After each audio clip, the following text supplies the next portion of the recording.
Hey everybody, welcome back to a new video. Today we're going to be talking about something that is new and exciting, and that is a brand new film stock from Kodak.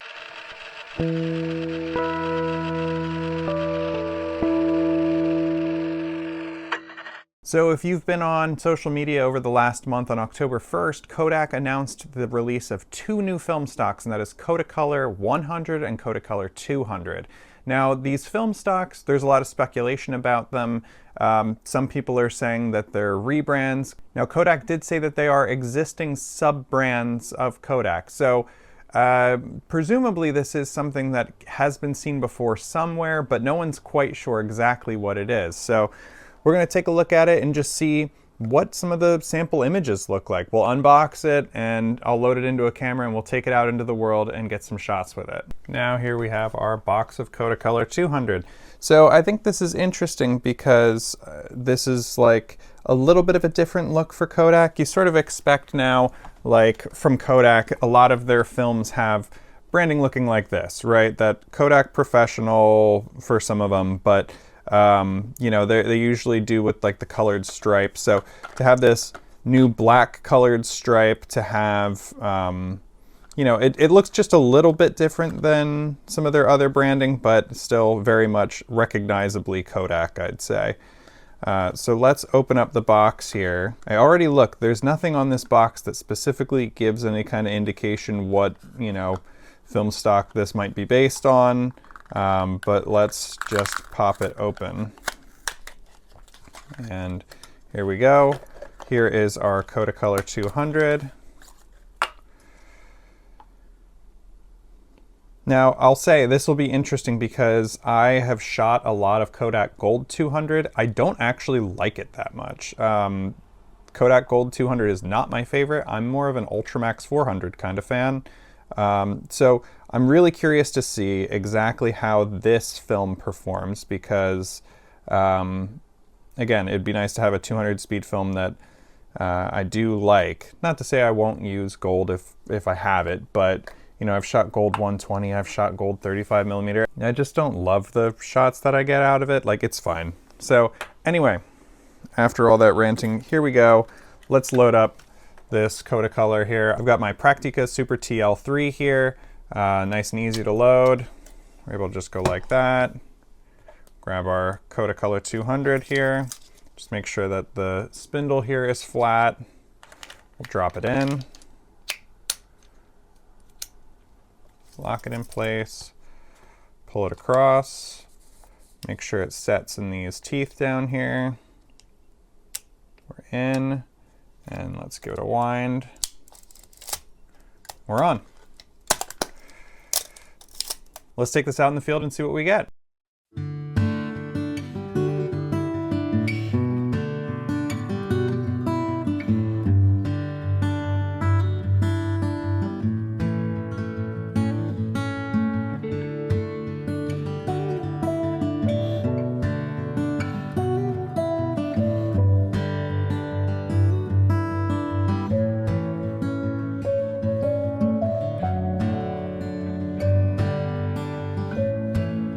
All right, everyone, we sent our film out to be processed, and here we are on the other side with some scans of our developed negative. So we're gonna look a little bit at these photos that I got, but in general, I took this out into Philly with my Praktica Super TL3 with the Mir 1 lens on it. I was metering with this. I wasn't just eyeballing exposures, but I will say that due to some difficulties that what I had with the lens, and also with that it being kind of a variable light day, it was like really cloudy and then the sun would come out and then go away and come out and go away. There were a couple of exposures that ended up being very different than what I had planned. So we'll look at some of those because I think they're still sort of instructive. So I think the first thing that we should do here is look at, this is a picture of the Rocky statue at the Philly Museum of Art. In general, I think is pretty well exposed. Of course, the sky is a little on the brighter side, but overall, the Rocky statue looks generally well exposed. I think with this, the greens look very prominent. I think there's you know, sort of a nice look to this overall. It's sort of reminding me of an Ultramax right now, if I'm being honest. And then if we look at this next picture, this is actually a more overexposed version. This was actually the first picture I took on this roll before I realized, you know, I had my camera set for flash from an earlier use.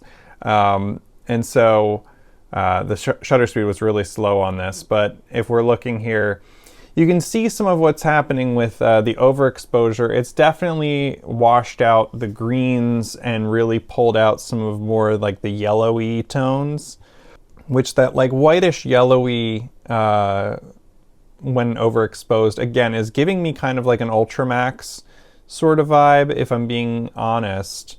But I love Ultramax, so that doesn't bother me at all. Moving on here, we have looking up the art museum steps. We have this lamppost in the front. I think in general, again, fairly well exposed, maybe a little underexposed shot here. But if we're looking generally at it, like, I think this shot stands up. The grain on this film is not like super noticeable. Again, this is a 200 speed film, so I'm not expecting the grain to be super noticeable. I think overall this is looking pretty nice. This looks like a film that so far I think I would get again. Now let's look here. This is sort of a vista looking down the Ben Franklin Parkway from the Philly Museum of Art. And again, as you can see, there's definitely like, you can see what I'm talking about with sort of the variable light, that it was like a really sort of hazy day overall. But as we sort of look down here, we're able to see, yeah, not too much grain. So really a pretty smooth film overall. But we're seeing a little bit of what I think I saw with this film that seems characteristic in a way, and that is there's like a slate blue undertone that I'm noticing in all the pictures. The greens are vibrant, but there's almost like this slate blue sort of undertone that I notice, particularly when we have an underexposed shot. So let's take a look at something else here. This is one of the buildings at the top of the Art Museum stairs, and you'll see here, I did underexpose this. And I think I had even metered for it, but I guess the light changed right when I did it. So regardless, you know, it's not the end of the world, but I think this is a good shot to look at for saying that, yes, like when underexposing, like with some films, you know, you underexpose and you see like a really green, or and then when you overexpose, you see like a magenta, you know, there's sort of that push and pull there. On this film, I'm getting really in the shadows and in underexposed areas, this slate blue color again. And I think it's kind of interesting. And sure, maybe it's possible that it's influenced by the time of day here that we had, with it being sort of, you know, earlier in the morning. We had it that the lighting was kind of variable and kind of gloomy out with breaks in the clouds and such. But this slate blue sort of tint is interesting to me, and honestly, I kind of like it. Here's one again, sort of underexposed looking down the Ben Franklin Parkway, but like kind of cool. I kind of like the moody shadow of it. But like, again, the slate blue thing is really shining through on this. Now here we're at the top of the Philly Waterworks, which is right behind the Art Museum. And so here we have just one of the little, what do you even want to call it? Like a little temple looking thing, a little pagoda up on top, a little, I guess it's a little pavilion thing, is maybe what we'll call it, with the statue on top, but looking out over top of Boathouse Row behind the Art Museum. And yeah, you can see generally that we've got like this weather, like I was talking about, that was kind of gloomy. But yeah, this slate blue thing is happening again. It's like the color of the roof of this pavilion feels, you know, very indicative of what I've been talking about overall. So I'd say underexposed on this shot, but still, even in the spots that are maybe more correctly exposed, like if we're looking at the statue, there's parts of the statue on top that look like they might be correctly exposed. Even then, still having a bit more of a slate blue kind of thing going. And then as we come down the hill, here's another one of those little pavilions up on top of the hill. This one's still a little maybe underexposed, but like is kind of giving a bit more of an idea what we're looking at maybe for this film, because there are areas of this shot that are correctly exposed as you look through it, like some of the grass areas, because the sky is definitely overexposed, and then some of the foreground and like especially down in the bottom right gets to be real dark. So the stones on the bridge and the grass, like maybe some of that's falling closer to correct exposure. So this is a really interesting sort of high dynamic range picture here, that we have things underexposed and overexposed in the same shot. So there's sort of a lot going on. I think the film handled this well, but I'm again still seeing, if you like this sort of slate blue, almost sort of mysterious thing that this film's got going on when you shoot darker. Moving on here, here's a shot from the waterworks looking back at the Philly skyline. I think, you know, this shot feels a lot like some of the others. The yellows are popping again from the buildings, that sort of yellowish cream color, the white.